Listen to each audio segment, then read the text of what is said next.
the key takeaway for all the members in your organization, Lori, is that the AI Act is not regulating the AI in particular. It's regulating use cases and particular implementation of AI. You are listening to CEO Perspectives, a podcast by the Conference Board. Welcome to this episode of CEO Perspectives, a signature series by the Conference Board. CEO Perspectives are conversations that take an objective, nonpartisan look at a range of subjects that matter most to business leaders. To help make sense of these topics, we sit down with thought leaders and we do what we do best at the Conference Board, provide trusted insights for what's ahead. I'm Lori Esposito Murray, President of the Committee for Economic Development, the Public Policy Center of the Conference Board. In today's conversation, we're discussing Europe's AI regulatory proposals with Dominique Shelton Leipzig. Dominique is a partner at Mayer Brown for cybersecurity and data privacy. She is also a leader for global data innovation. Welcome, Dominique, and let's jump right in. June 14th was an important date on this issue. The EU passed a draft law called the AI Act, an important step in their regulatory process. Can you help us understand the major components of the AI Act? Yeah, so, we all saw the headlines that on June 14th, the European Parliament adopted its version of their AI regulation for the EU. It's important to note where there are synergies. The EU has a trilogue process, so sort of like our House and Senate, they have their European Commission, European Council, and European Parliament have different versions of their draft EU AI Act, and they will be now in trilogue finding synergies between the three versions and issuing a final. We're expecting that the final EU Act will be adopted by the end of December. The German Data Protection Authority predicted that, and that's also what we're seeing with our contacts in Brussels. This will mean companies will have 2 years to sort of, for those global companies operating in Europe, they will have 2 years from the adoption date to actually not only take care of governance, but also some very technical system level accounting and documentation that are built in. As we all know, Dominique, what happens in Europe does not stay in Europe. We saw this with the GDPR. And so give us some understanding of the major components of the AI Act and what are the next steps? Yeah, so the major component, and I think the key takeaway for all the members in your organization, Lori, is that the AI Act is not regulating the AI in particular. It's regulating use cases and particular implementation of AI. What does that mean? It is a risk ranking approach. So first and foremost, there is unacceptable uses for AI that are delineated.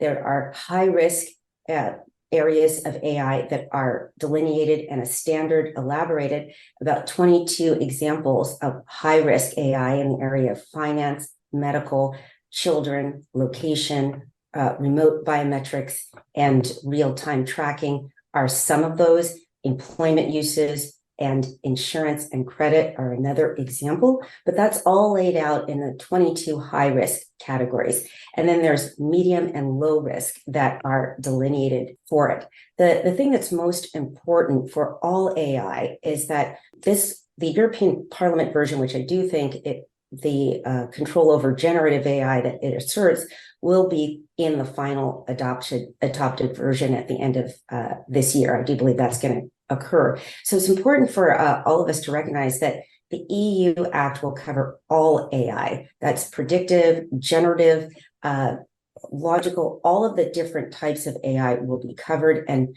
the key thing to keep in mind is what are your use cases in your company? What are you looking at? And then from there, applying the appropriate controls. The other key takeaway that I want to differentiate, and this does remind me very much of GDPR, but one thing that is very important for companies to realize is that the EU Act has technical components, logging, mapping, documentation that must be built into the AI itself. So your technical teams right now should be looking at that act and looking at ways to incorporate the technical components which will be required. So let's just step back for a minute, and why don't you share with us briefly so we understand the dramatic advances in terms of AI, and relate that to the European Union has been looking at AI for the past 2 years, and now it's on steroids in terms of how quickly it's acting because of the advances in AI. So if you could just encapsulate for us briefly what role AI has played, and how generative AI is a major leap forward. Yeah, so AI, as you mentioned, Lori, has been around for decades, actually, in various versions, and we're all interacting with AI every day. If we use Google Maps, etc., chatbots.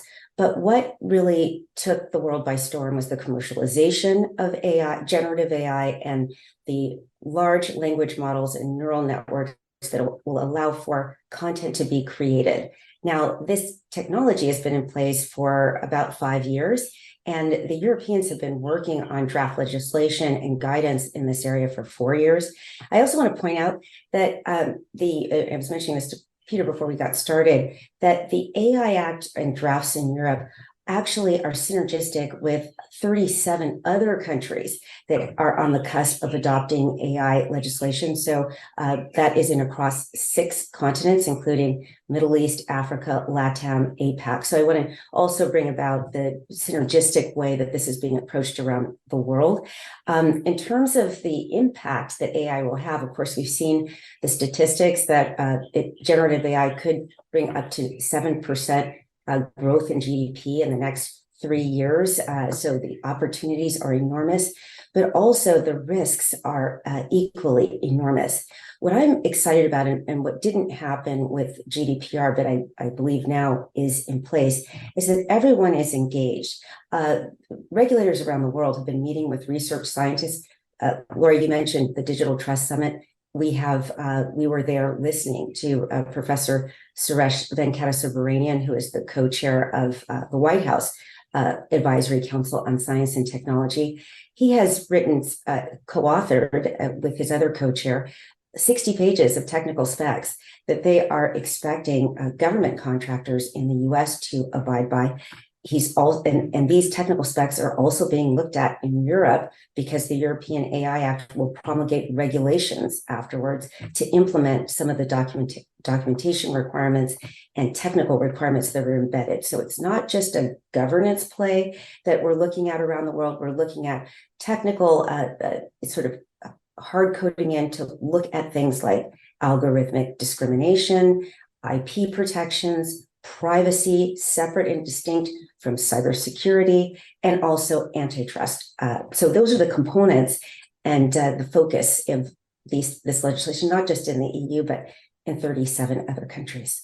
Yeah, and before we turn to that, those are the main critical areas. I just want to step back and ask you, really the big question is how to regulate AI without stifling innovation. And so do you think the EU is on the right track in terms of meeting that challenge? Well, we heard the CEO of OpenAI saying, look, some of these requirements are just not going to be potentially workable for them. And so they'll do the best they can to comply, but it may not be workable. But, I think, Lori, whether they're on the right track or not, I do see that there is a sort of a movement, sort of the way what we experienced with GDPR. And now we have 160 countries with data protection laws that very much map to GDPR. I think that train might be already out of the station in terms of being able to lobby. What businesses can do, and I think very effectively, is look at their use cases within their environments. And for particular use cases, if it turns out we can't meet the requirements of having logging data or being able to conduct testing on, metrics on algorithmic bias in this particular vector, you'll have to come very specifically to be able to be effective with these legislators who've been meeting with research, large language research scientists at academic institutions like the professors we heard at Brown, and all, Yale, Harvard, Oxford, all around the world have been research scientists have been advising governments on this. So the technical standards that they are outlining have been in conjunction with technical research scientists that have been working on AI. So when business approaches this regulation in order to be effective on the lobbying, I think it's going to be very important to be specific on the use cases to help direct the Europeans and research scientists where they might have it wrong in particular industry sectors or particular use cases for models. So it really is looking at company by company as what they're doing, as well as what's happening in the sectors. And just turning back again, so China, the UK, Singapore, and as you've said, there are many more countries than that, but they seem to be in the lead along with the EU. What's the commonality of approach? So the commonality of approach is the risk ranking to unacceptable, high, medium, and low. All of them talk about that. The other commonality is a focus on algorithmic discrimination or bias, basically looking at vulnerable groups and determining when there might be significant material impact on individuals that might be impacted either by the training data, the data that's used to train the model, or the output, the algorithm, and the impact the algorithm might have on those vulnerable populations. So let's just take algorithmic discrimination, for example, in the HR or employment use case. Well, there, it's important for the testing. They want pre-deployment and post-deployment testing. That's another component in all of the legislation I've seen in 37 countries. They want to see for high-risk processing and high-risk uses of AI that there's been pre-deployment testing for algorithmic bias. In order to do that, just going back to the employment use case, a company would need to get whoever fills out, like say in the US, the EEOC forms or what the HR teams are normally filling out, they will need to share those factors with the folks creating your customized generative AI model for HR in your company so that those metrics for testing can be documented. Also, the AI will need to embed in it logging capability so that it's not just your team giving a report about how your AI was tested. What the regulators want is one step further, is to be able to see the logging data itself and the documentation itself from the system. So that is a component that I think was very important, because it means that, in just taking the HR context in that example, that the HR folks, the IT folks, and the governance folks are going to need to come together in terms of what data will be used to train the model. Of course, your IP and cyber folks will need to be aware of that as well. And then the testing and the output will need to be documented. So that's just one example of a use case, but you take each vertical that's happening in a company: insurance, lending, asset management. That's why it's so important for the CEOs and boards to first get a briefing. How are we looking at AI in our company, and to find out if any prohibited use cases are being ideated within the enterprise. There are some, the other commonality is in terms of unacceptable risk. Social scoring has been one that in all of the jurisdictions that I've seen, there is unanimity that is prohibited. Another prohibited activity is remote biometric monitoring for law enforcement purposes. That basically those are large databases where identity is sort of, we have some examples here in the US of companies that have large databases of visuals that are gathered from the internet, and then for identity management purposes, someone will walk by and there's sensors that can ping against that large database and identify this is probably Dominique or Lori, et cetera. So that kind of remote monitoring for law enforcement purposes as being, unless it's necessary for an investigation and it's with a judicial order, that's what the European Parliament is calling for, that is prohibited use. For the high risk uses, we talked about some of those already, but it's important to think about some of these things that they have on the high risk that are pretty commonplace, like employment uses, vocational uses, educational uses, pretty commonplace for generative AI. And that's why it's so important that we align on what is expected, not just in Europe, but in these other jurisdictions as well, identifying those use cases as high risk.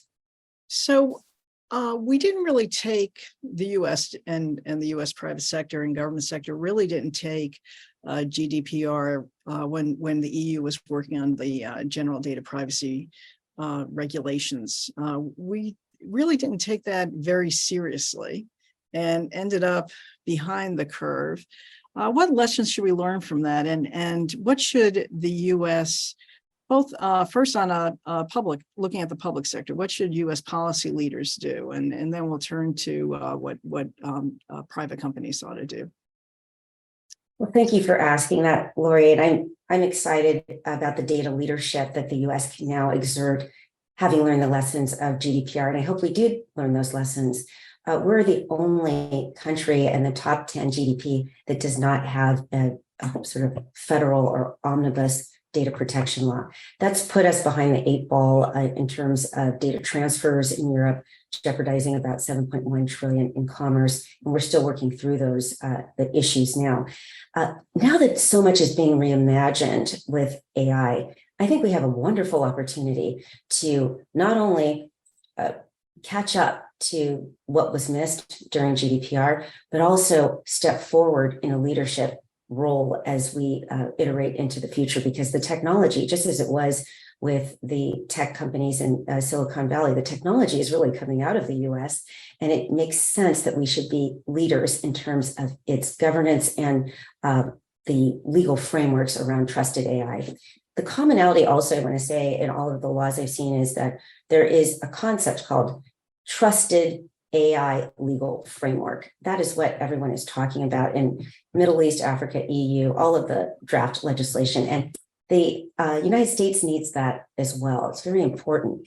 I was inspired to be at the first Senate Judiciary hearing on May 16th and be in the room. And of course, I saw you after that, Lori, at the NASDAQ briefing. But I was excited to hear legislators on both sides of the aisle talking about the need for leadership. Everybody from Senator Hawley to Senator Klobuchar, Senator Booker to Senator Blackburn, all of them expressing the importance of United States leadership here. This is going to be the standard that is going to basically be effectuated around the world. And I think what happened with GDPR, we thought, oh, this is something just happening in Europe, and we're not really focusing on this for our companies until much later. We don't want to do that this time. I think it's very important for companies now to basically future-proof their AI systems and the investments that they're making by getting aligned right now with the specifics of the laws that we know about. And the AI Act in Europe is not fuzzy. It's very clear where there's alignment in all three versions. So we know pretty clearly what the swim lanes are going to be and what will be expected. And that will set a standard. I think they're going to move quicker than the US, but I do think the US will be stepping forward in a leadership role. I'm excited about that. We just held, CED just held its Trustee Policy Summit on June 14th, and the message was exactly the same, Dominique, on bipartisanship. The members of Congress, Senate, and the House that we heard from were all talking about this as a bipartisan effort. And I think that is so critical, as you were saying, because that is what helps us succeed in terms of finding that balance between mitigating risk and making sure that we're not crippling innovation. But I do, as I know we're coming to our close here, I do want to ask you, because you have some very insightful suggestions in terms of the role that boards should play within the company, and you've delineated some of the things that the company leadership should be doing. But what's the boards have a very important role here, and help us understand how they should be looking at this. Yeah, so boards are critical in this discussion and can help management and the CEO align with and stay with strategy in terms of the growth and the opportunity for the AI investment. So AI governance teams are happening everywhere and in multiple companies, and the board can draw 30,000 feet ahead to pose the question, hey, this is wonderful. Let us have a briefing on the use cases. This is so exciting. Are we aligned? Is anything happening in the company that is going to be considered high risk or perhaps prohibited? Let's talk about whether we want to go in that direction. I think the board should also be posing questions about where are we with the technology, and are we building in accordance with what will be best practices and standards that are outlined in this and future proofing our AI in the standards that are in this regulation that's forthcoming.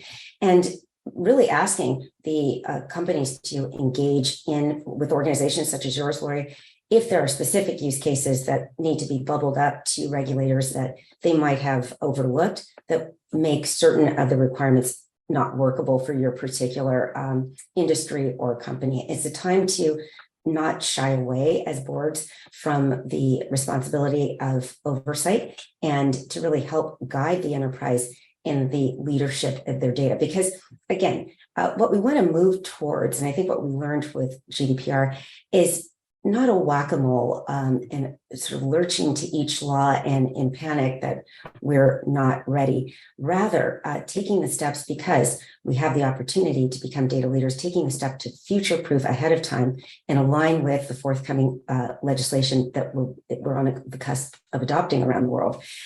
This is easily done. I think many of the requirements are not tough. You just need to know about them and then build them in. And it's really more of a and helping the company think about, I think, from a board perspective, how to reallocate existing resources. It's not really more resources that are necessary.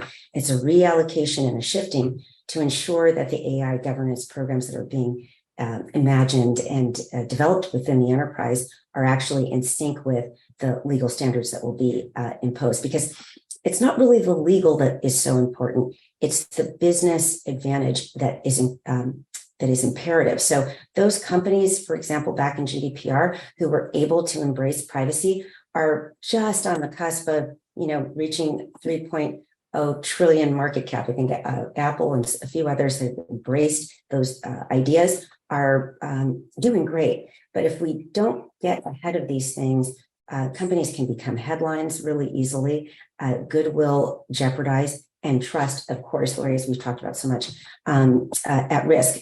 No need to tether to the laws and wait for them to actually be enacted. We know what the terms are. It's wonderful now to step forward as a data leader and really soar with our data. Dominique, thank you so much for joining us. This is an excellent discussion at a very critical time as the whole world is looking at how to deal with, looking for insights on how to deal with these rapid technological changes, and really appreciate what you're bringing to this conversation. I do want to say to our listeners to this podcast that the conference board is bringing all of its resources and expertise that you can find in the AI Hub if you go to tcb.org. And all the best of what we're doing is being placed in that hub, including this podcast. You'll be able to find that there. And also an invitation to our TCB members that we are co-sponsoring with Dominique, Mayor Brown, and Bank of America the first annual Digital Trust Summit at Brown University in March of 2024, which you'll be receiving an invitation to. So, Dominique, thank you for joining us today. I look forward to continuing to work with you throughout this year and of course, our summit in March. Thank you so much, Lori. You have been listening to CEO Perspectives, a podcast by the Conference Board.